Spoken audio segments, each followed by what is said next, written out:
Ibu Pertiwi memanggil, belajar di RRI. Belajar dari rumah dan tetap update materi pelajaran di radio. Dengarkan hanya di RRI, belajar asik dan menyenangkan hanya di RRI.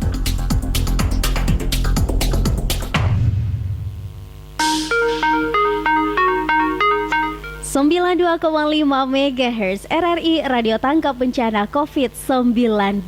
Selamat siang, apa kabar adik-adik di rumah? Sudah siap belajar bersama dari RRI hari ini? Kita akan belajar pelajaran bahasa Indonesia dengan pokok bahasan hari ini mengenai menganalisis unsur pembangunan puisi oleh Bapak guru kita, yaitu Bapak Vincentius Jebadu SPD. Selamat siang Bapak. Selamat siang. Apa kabar Bapak di siang hari ini? Kabar baik. Puji Tuhan. Bapak sudah siap belajar? Ya, sudah siap. Mengajar. Ya. Baiklah Bapak, silakan pemaparan materinya. Ya, adik-adik di rumah, sebelum kita mulai kegiatan pembelajaran ini, pertama saya mengucapkan terima kasih kepada RRI dan PGRI atas kerjasamanya dalam program Ibu Pertiwi memanggil. Baik adik-adik sekalian di rumah, hari ini kita belajar bersama menganalisis unsur pembangun puisi. Materi yang kita pelajari ini berasal dari materi siswa SMK kelas 10 dan SMA dengan standar kompetensi menganalisis unsur pembangun puisi. Adapun tujuan yang diharapkan setelah selesai pembelajaran ini, adik-adik di rumah dapat atau memiliki kemampuan mengidentifikasi suasana, tema, dan makna beberapa puisi yang terkandung dalam antologi yang diperdengarkan atau dibacakan. Yang kedua, menganalisis unsur pembangun puisi. Dan yang ketiga, memiliki kemampuan menulis puisi dan memperhatikan unsur-unsur pembangunnya. Baik adik-adik sekalian, tahukah adik-adik bahwa sebelum menganalisis puisi atau menentukan unsur pembangun dalamnya, dua hal penting yang harus dimiliki oleh adik-adik sekalian. Yang pertama adalah adik-adik memiliki keaktifan membaca. Yang kedua, adik-adik memiliki keaktifan di dalam mendengarkan pembaca puisi. Adik-adik sekalian, siswa-siswi SMA SMK kelas 10 dimanapun Anda berada di seluruh Kabupaten Rotendao, puisi menurut Kamus Besar Bahasa Indonesia adalah ragam sastra yang bahasanya terikat oleh irama, matra, irima, serta penyusun larik dan bait. Selain itu, puisi juga diartikan sebagai sajak atau gubahan dalam bahasa yang bentuknya dipilih dan ditata secara cermat sehingga mempertajamkan kesadaran orang akan pengalaman, membangkitkan tanggapan khusus lewat penataan bunyi, irama, dan makna khusus. Biasanya puisi dibuat untuk mengungkapkan pikiran dan perasaan si pengarang dengan mengutamakan keindahan kata-kata. Puisi memiliki beberapa karakteristik, diantaranya yang pertama, dalam puisi terdapat pemadatan semua unsur-unsur kekuatan bahasa. Yang kedua, dalam penyusunannya unsur-unsur bahasa dirapikan, diperindah, dan diatur sebaik-baiknya dengan memperhatikan irama dan bunyi. Yang ketiga, puisi mengungkapkan pikiran dan perasaan penyair berdasarkan pengalamannya dan bersifat imajinatif. Yang keempat, bahasa yang digunakan bersifat konotatif. Oke, baiklah adik-adik di rumah, sekarang persiapkan pulpen Anda ataupun pensil Anda ya. Kadang-kadang kalau kita sudah keasikan ya belajar dari rumah, sekarang ini pulpennya sudah hilang Bapak. Jadi yang ada itu cuma pensil aja, bisa? Ya. Oke, bisa ya. Jadi sebelum mendengarkan dan tentunya juga kita sambil mendengarkan materi, pemaparan materi mengenai puisi, ini adik-adik di rumah bisa menulis, dan sebentar nanti kalau mau bertanya boleh langsung ditelepon aja, karena di akhir acara ini tentunya akan ada PR untuk adik-adik semua ya.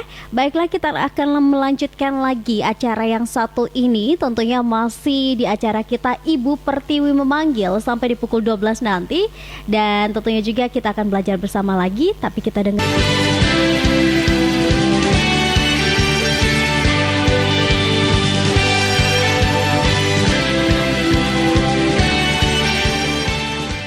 Masker kain digunakan masyarakat kebanyakan dan memang kita dianjurkan selalu menggunakan masker dari bahan kain.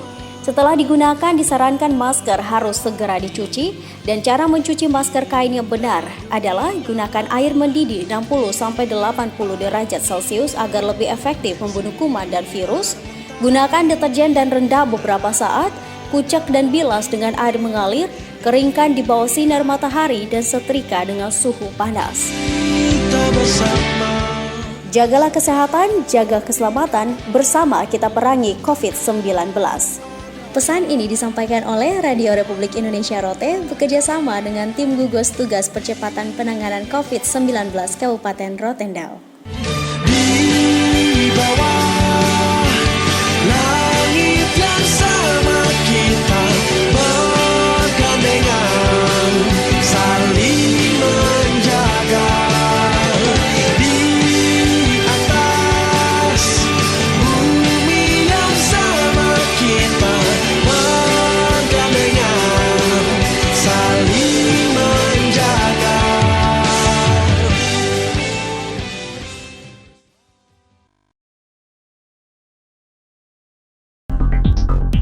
Ibu Pertiwi memanggil, belajar di RRI, belajar dari rumah, dan tetap update materi pelajaran di radio. Dengarkan hanya di RRI, belajar asik dan menyenangkan hanya di RRI.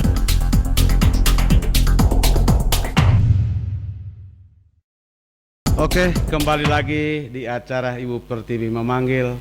Masih bersama saya Pak Vincent Sius Jebadu dalam pelajaran Bahasa Indonesia dengan pokok bahasan unsur-unsur pembangun puisi.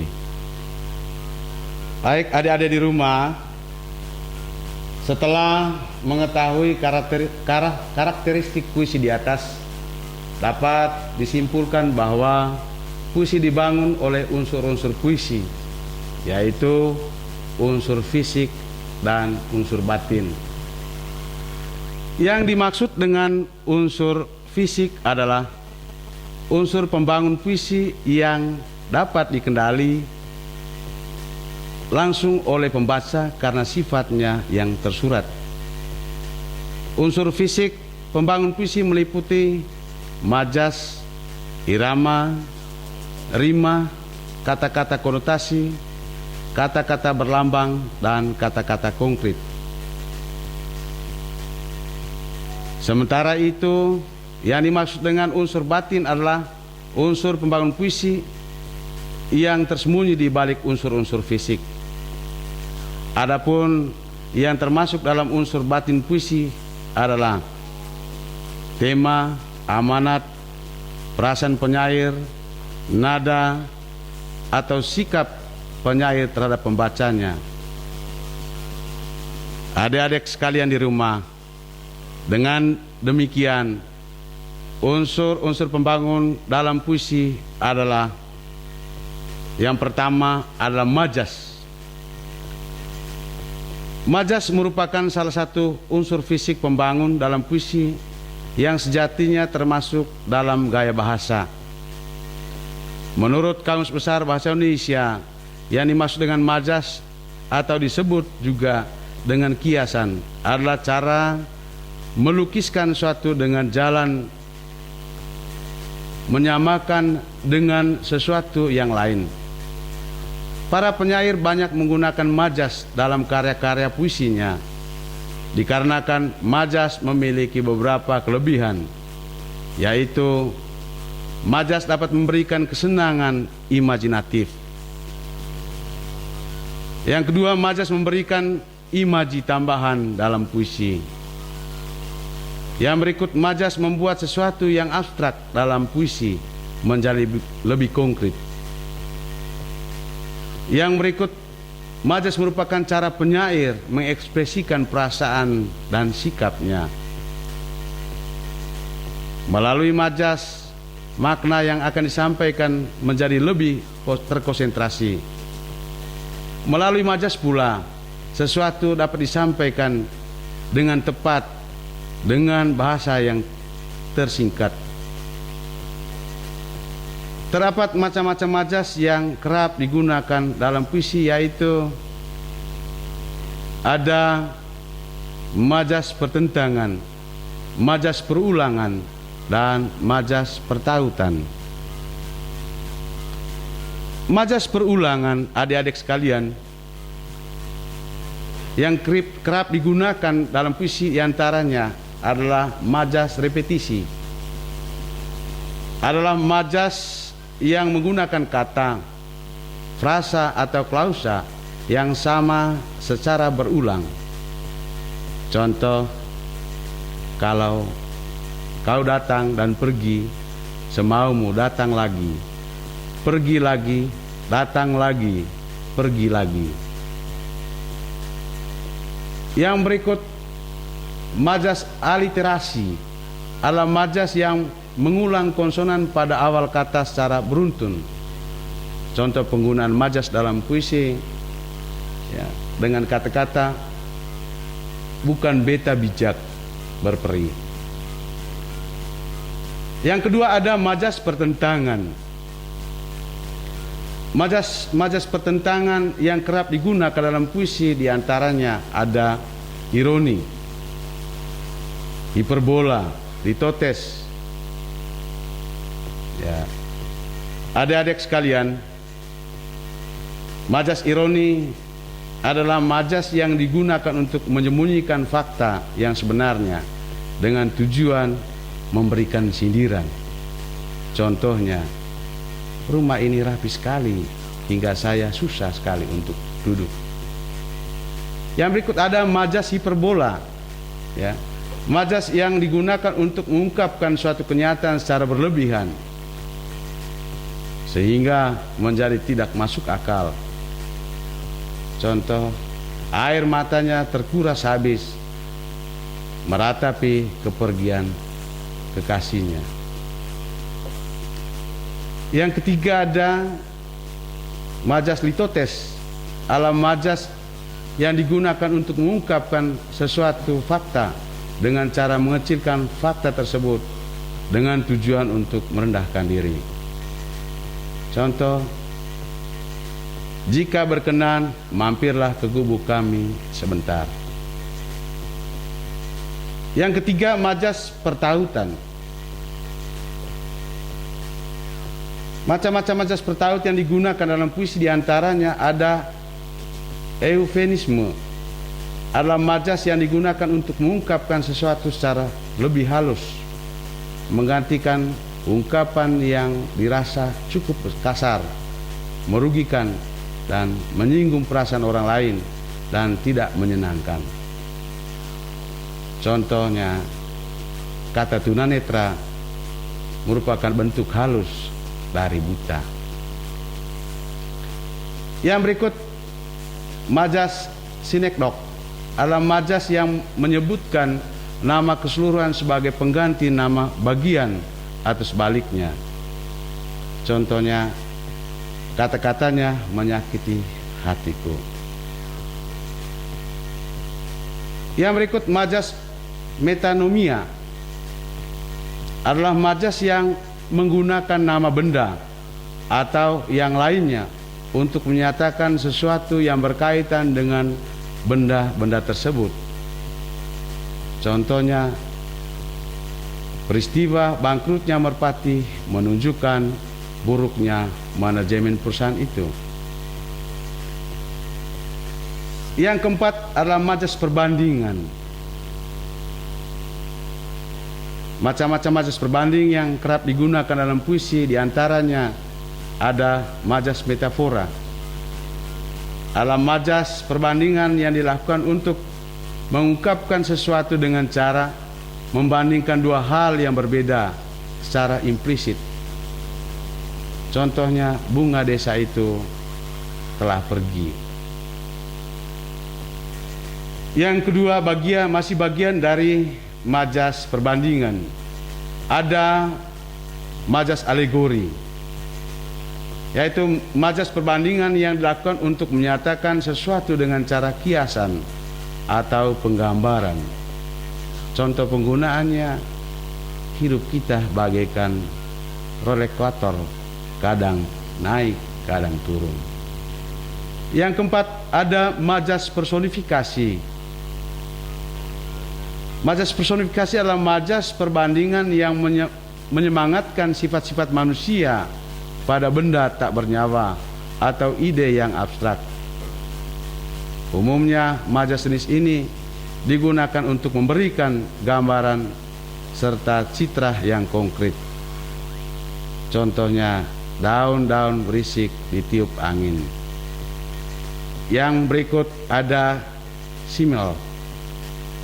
Ya, tulisannya simile. Ya.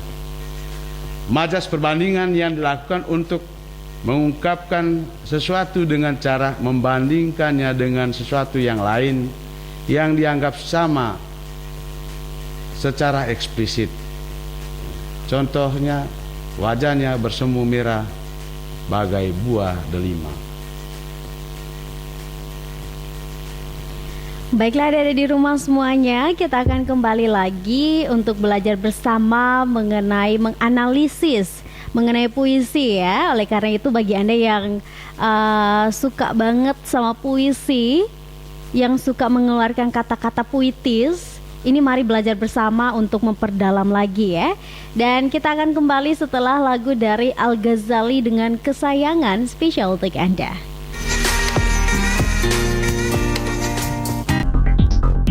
Ibu Pertiwi memanggil. Belajar di RRI. Belajar dari rumah dan tetap update materi pelajaran di radio. Dengarkan hanya di RRI. Belajar asik dan menyenangkan hanya di RRI.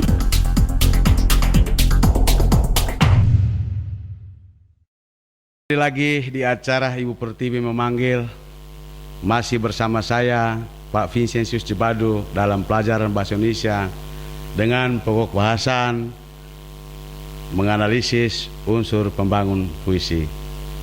Adik-adik sekalian di rumah, kami berharap adik-adik tetap semangat belajar walaupun belajar secara mandiri di rumah. Baik adik-adik sekalian, selain majas tadi, yang kedua adalah irama, yang termasuk unsur fisik pembangun dalam puisi adalah irama. Jadi adik-adik sekalian, tahukah kalian bahwa menurut Kamus Besar Bahasa Indonesia, irama dalam konteks sastra sebagai ritme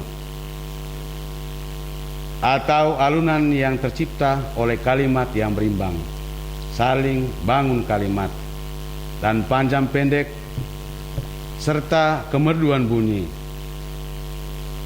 Dengan demikian, yang dimaksud dengan irama dalam puisi adalah pengulangan kata, frasa, atau kalimat dalam bait-bait puisi. Adapun fungsi irama dalam puisi, adik-adik, yang adalah membuat kata-kata menjadi lebih berjiwa atau bernyawa, sehingga siapapun yang membaca atau mendengarkan puisi turut merasakan apa yang dirasakan oleh penyair. Yang ketiga adalah rima. Rima menurut Kosasih dalam bukunya tahun 2008 adalah pengulangan bunyi dalam puisi. Pengulangan ini ditunjukkan untuk menciptakan kegembiraan dan kesenangan dan membawa suasana kesedihan. Terdapat berbagai macam jenis rima yang dibedakan berdasarkan jenis dan letaknya. Adik-adik sekalian di rumah, berdasarkan jenisnya, rima dibedakan menjadi rima sempurna, rima tidak sempurna, rima mutlak, rima terbuka, rima tertutup, rima aliterasi, rima asonansi, dan rima disonansi. Sedangkan berdasarkan letaknya, rima dibedakan menjadi rima awal, rima tengah, rima akhir, rima tegak, rima datar, rima sejajar, rima berpeluk, rima bersilang, rima rangkai atau rima rata, rima kembar atau berpasangan, dan rima patah. Yang keempat, kata-kata konotasi.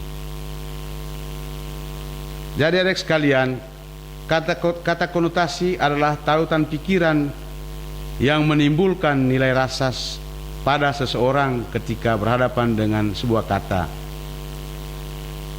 Konotasi juga diartikan sebagai makna yang ditambahkan pada makna denotasi. Dari beberapa puisi yang telah kita kenal, dapat disimpulkan bahwa umumnya penyair banyak menggunakan kata-kata yang mengandung makna kias atau konotasi. Misalnya, lelaki hijau mengandung makna lelaki yang masih muda atau belum punya pengalaman. Yang kelima, kata berlambang. Jika kita cermati, puisi banyak menggunakan kata-kata berlambang, yakni menggantikan sesuatu dengan sesuatu yang lain. Terdapat berbagai macam kata berlambang yang disesuaikan dengan sifat, yakni lokal, kedaerahan, nasional, atau universal. Misalnya kata kandang yang merujuk pada rumah. Yang keenam, kata konkret. Yang dimaksud dengan kata konkret dalam puisi adalah kata-kata yang secara denotatif sama dengan secara konotatif, memiliki makna yang berbeda sesuai dengan situasi dan kondisi pemakainya. Kata-kata konkret ini, adik-adik, bertujuan untuk membandingkan daya imajinasi pembaca. Dalam artian, pembaca dapat membayangkan apa yang dilukiskan oleh penyair melalui kata-kata yang digunakan oleh penyair dalam puisinya. Yang ketujuh, ada tema.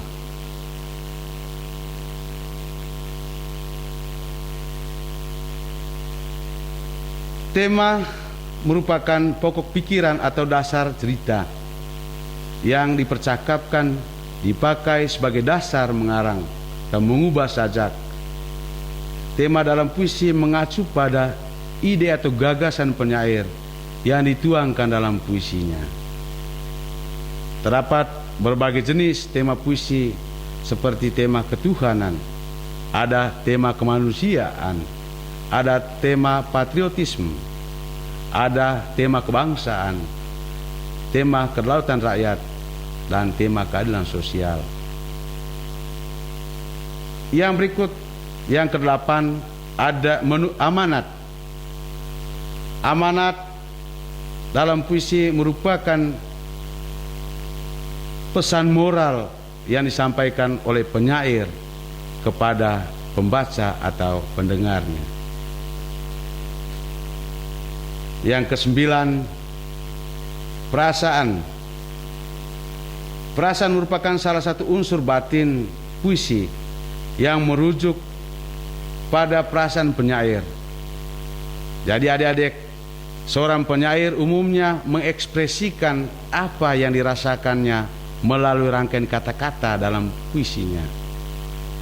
Perasaan ini dapat berupa rasa gelisah, rindu, kesal, marah, atau pengagungan terhadap Tuhan, alam, dan sebagainya. Yang ke-10 adalah nada. Salah satu unsur pembangun dalam puisi yang merupakan sikap penyair terhadap pembaca seperti menggurui, menasihati, mengejek, menyindir, atau lugas. Nada ini dapat menimbulkan perasaan tertentu di hati pembaca. Nada biasanya terikat dengan tema atau perasaan penyair.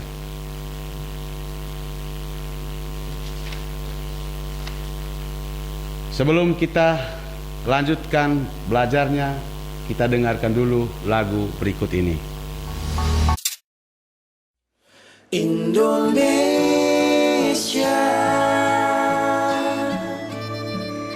hadapilah dengan tulus dan ikhlas. Ini pasti berlalu. Indonesia,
Ibu Pertiwi memanggil. Belajar di RRI. Belajar dari rumah dan tetap update materi pelajaran di radio. Dengarkan hanya di RRI. Belajar asik dan menyenangkan hanya di RRI.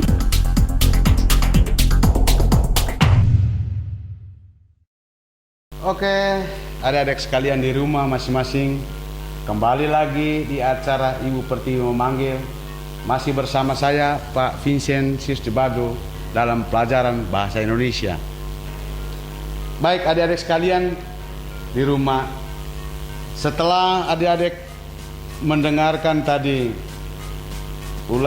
penjelasan mengenai unsur pembangun puisi, saya mencoba untuk membacakan satu judul puisi untuk kita bisa menganalisis unsur-unsur pembangun di dalamnya.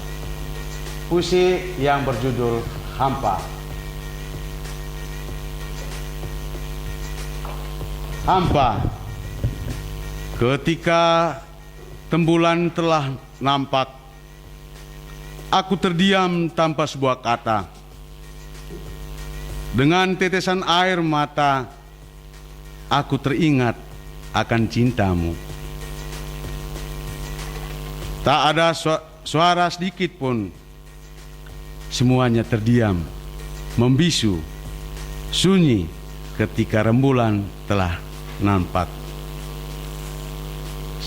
Seakan wajahmu terlintas sudah dengan senyumanmu yang berlalu. Aku rindu, aku rindu, aku rindu akan dirimu. Aku rindu akan pelukanmu. Semua terasa hampa. Tubuh ini terasa menjadi kaku, mengingat kenangan yang telah lalu bersamamu. Di sebuah malam yang penuh dengan tanda tanya, kembalilah. Jangan biarkan hati ini terus merindu. Jangan biarkan hati ini menunggu. Jangan biarkan hati ini rapuh karenamu. Aku rindu. Rindu. Rindu. Aku rindu akan dirimu. Baik adik-adik di rumah, setelah mendengarkan puisi tadi, coba adik-adik menyiapkan bolpoinnya dan bisa menentukan tema, rasa, nada, atau unsur-unsur dari puisi tadi. Setelah membacakannya tadi, tentunya adik-adik bisa langsung mengetahuinya, ya, apa tema, apa nada atau rasa, pesan atau amanat yang terkandung di dalamnya. Saya akan memberikan waktu 5 menit kepada adik-adik untuk menganalisisnya.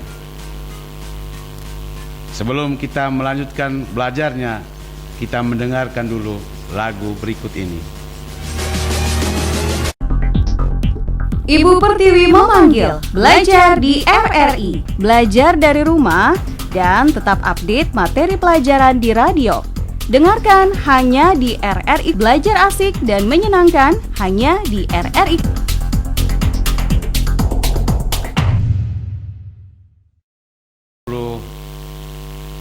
SMK di rumah masing-masing.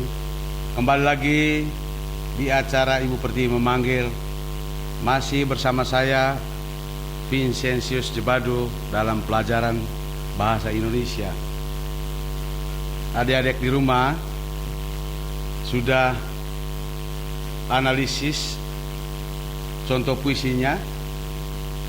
Oke, adik-adik, dari contoh puisi tadi dapat kita analisis unsurnya. Yang pertama adalah tema. tema dari puisi di atas tadi adalah tentang kerinduan seorang kekasih, di mana sang kekasihnya sedang menunggu kedatangan untuk kembali seperti yang dulu. Yang kedua, rasa dan nada. Adapun rasa yang terkandung dalam puisi tersebut adalah sabar, pasrah, dan sedih.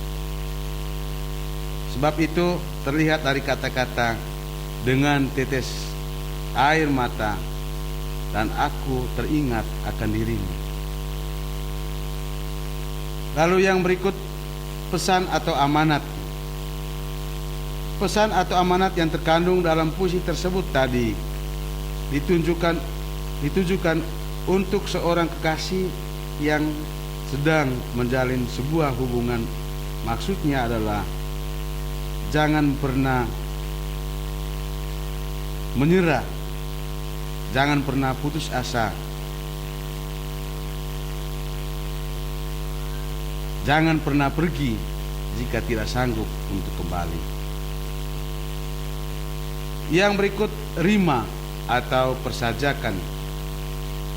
Rima yang terdapat dalam puisi tersebut tadi terletak pada kata-kata jangan biarkan hati ini merindu, jangan biarkan hati ini menunggu, jangan biarkan hati ini rapuh karenamu. Lalu yang kelima, ritma dan irama. Ritma yang terdapat dalam puisi tersebut terletak pada kata-kata jangan biarkan hati ini merindu, jangan biarkan hati ini rapuh karenamu. Lalu yang berikut diksi. Diksi yang terdapat dalam puisi tersebut terletak pada kalimat atau kata-kata ketika rembulan telah nampak. Lalu gaya bahasa dan majas. Gaya bahasa yang terdapat dalam puisi tersebut terletak di sebuah malam yang penuh dengan tanda tanya. Jadi adik-adik, gaya bahasa yang digunakan dalam puisi tersebut terletak pada di sebuah malam yang penuh dengan tanda tanya. Majas yang terdapat dalam puisi tersebut terletak pada jangan biarkan hati ini merindu, jangan biarkan hati ini menunggu, jangan biarkan hati ini rapuh karenamu. Baik adik-adik sekalian di rumah, itulah tadi penjelasan singkat mengenai pengertian puisi, unsur-unsur pembangun puisi, dan semoga kegiatan pembelajaran ini siang hari ini bermanfaat untuk adik-adik sekalian. Sebagai tugas untuk adik-adik sekalian, adik-adik bisa membuat atau mencari teks puisi dari media apa saja. Silahkan adik-adik menganalisisnya sendiri dan mengumpulkannya nanti kepada guru mata pelajarannya masing-masing di sekolah masing-masing. Sekian dan terima kasih. Baik, terima kasih buat Pak Vincent yang sudah hari ini mengajar di studio dan kami semuanya belajar bersama ya Pak ya. Oke. Terima kasih banyak Pak. Ya, terima kasih kepada RRI yang telah mempercayakan saya membawakan materi pelajaran bahasa Indonesia hari ini. Baik Pak, terima kasih. Dan buat adik-adik di rumah, jangan lupa juga untuk mengerjakan tugas PR-nya karena bakalan diperiksa sama Bapak dan juga Ibu guru masing-masing di sekolah ya. Dan kita sudah harus berpisah. Saya Dina Yulianti dan segenap kru Nusa Lote yang bertugas mengucapkan terima kasih atas perhatian dan kebersamaan Anda. Selamat siang, selamat melanjutkan aktivitas Anda di siang hari ini. Tuhan Yesus memberkati and see ya. Ibu Pertiwi memanggil, belajar di RRI, belajar dari rumah, dan tetap update materi pelajaran di radio. Dengarkan hanya di RRI, belajar asik dan menyenangkan hanya di RRI.